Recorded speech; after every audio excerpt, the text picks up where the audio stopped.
I hate to admit it, but the Hawks have proved me wrong. I predicted that they would miss the playoffs, and at first it looked like they would, but now they could get a top 4 seed. You kidding me? No. You serious?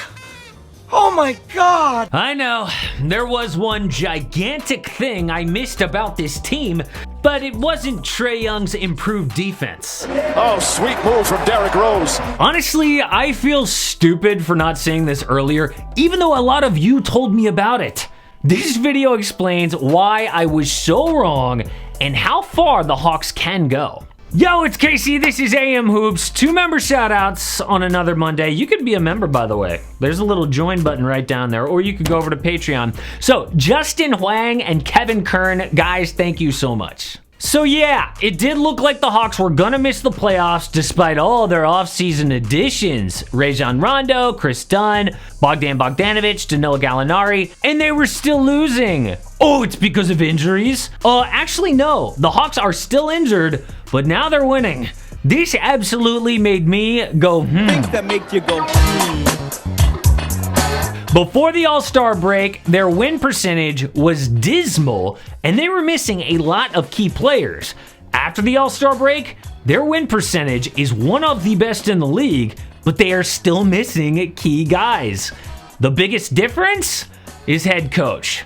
Atlanta fired Lloyd Pierce on March 1st, basically right at the All-Star break. Their front office guy Travis Schlenk said the Hawks needed, 1, a better chance to win in the second half of the season, and 2, a new voice. Turns out he was right about both things, but at the time I hated the firing. Lloyd Pierce was my kind of coach. Other coaches love this dude, especially Spurs coach Greg Popovich.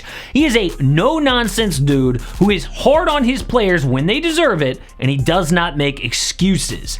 I love that kind of coach because it's what got the most out of Tim Duncan, Tony Parker, and Manu Ginobili. In a small market, the Spurs made the playoffs a record 22 straight years and won 5 chips because of a hardcore coach. Well, guess what? I am wrong. That is not what works in today's NBA. That kind of coaching rubs players the wrong way. It's probably part of the reason Kawhi Leonard isn't in a Spurs uniform right now. And it's definitely part of the reason Trae Young hated his old coach.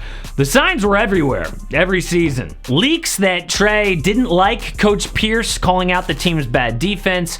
John Collins didn't like that Pierce wouldn't run plays for him. Cam Reddish actually said he, quote, felt picked on at times by the coach. That kind of style not only doesn't work, but it reminds me of Kenny Atkinson in Brooklyn, another coach that I loved and was really upset when he got fired. This dude, also a no-nonsense type, dragged the Nets from irrelevant to the playoffs. Then Kyrie and KD got there. They wanted to make lineup decisions, so Atkinson had to go. But the actual reason that Coach Pop has lasted all this time and these other guys didn't is the players. Tim Duncan allowed himself to be yelled at so all the other players would fall in line. TD, what are we in? On pick and roll, what are we in? I said, okay, if he takes it out, I can take it too. This new generation of players, though, aren't having it. Their egos have been boosted at every age growing up, and some dude yelling at them does not work. But hey, that's okay. I just have to accept it because that's how things are. And my kind of coach is going extinct. Now in Atlanta, Nate McMillan is getting the most out of this team despite injuries. His secret is treating the players the way they want to be treated and a more structured offense. I won't get too deep into X's and O's, but basically, he is calling more designed plays and everyone knows what to do.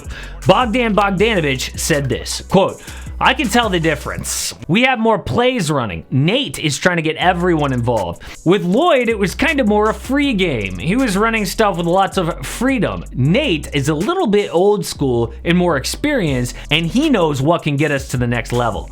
First off, it is kind of crazy that a player is willing to call out his old coach by name like that. It really shows you how unpopular Lloyd Pierce was. But Bogey's point is right. Even without Trae Young, they still score now. This team is +7 points per 100 with Bogey and without Trae Young. That is league average, which is way better than before. But that is just the beginning of how Nate McMillan has changed this team.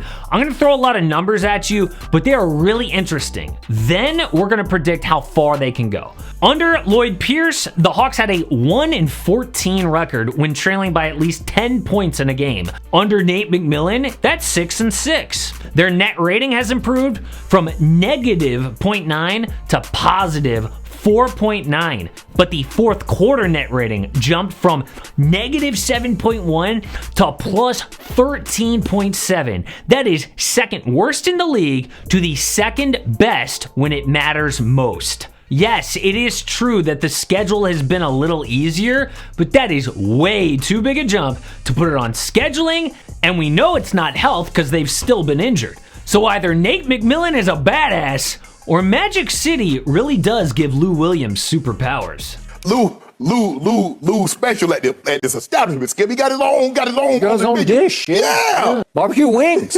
Yeah. Obviously, the difference is Coach McMillan. Some fans, though, actually don't want him to get the permanent head coaching job. Look at this comment. This would be a mistake. Every Nate team has a ceiling and it's generally bounced in the first round. Might sound appealing after years of losing, but it soon gets real old. What? I know Nate McMillan isn't Eric Spoelstra in the playoffs or anything, but Indiana is not Miami. Superstars are what turn good coaches into great ones, and Spoelstra has had all-stars like LeBron James, Dwayne Wade, Chris Bosh, Jimmy Butler, Bam Adebayo, while Nate McMillan had Domantas Sabonis? For fans to judge Nate McMillan based on his Pacer days is idiotic. Dude clearly works on the court and in the locker room, and that last part is just as important on a roster like Atlanta. This team should hire Nate McMillan full-time, but do not think that that means they'll make serious noise in the playoffs. Atlanta, like Indy, does not have superstars. And I don't care how good the coach is, a team is capped by the talent on the roster. In the East, the top teams are Philly, Brooklyn, and Milwaukee. The next two are Boston and Miami, and then the Hawks. Obviously, matchups matter, but this team will not go past the second round. They'll be lucky to even get there. If round one is against maybe the Knicks or the Hornets, okay, I could see Atlanta winning, but not against the Celtics. But Hawks fans, that doesn't matter because you are making the playoffs finally.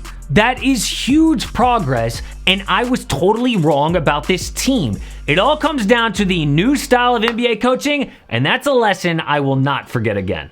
One video you guys have to see, and it is why, even though they're having a good season, NBA players still do not like Trae Young.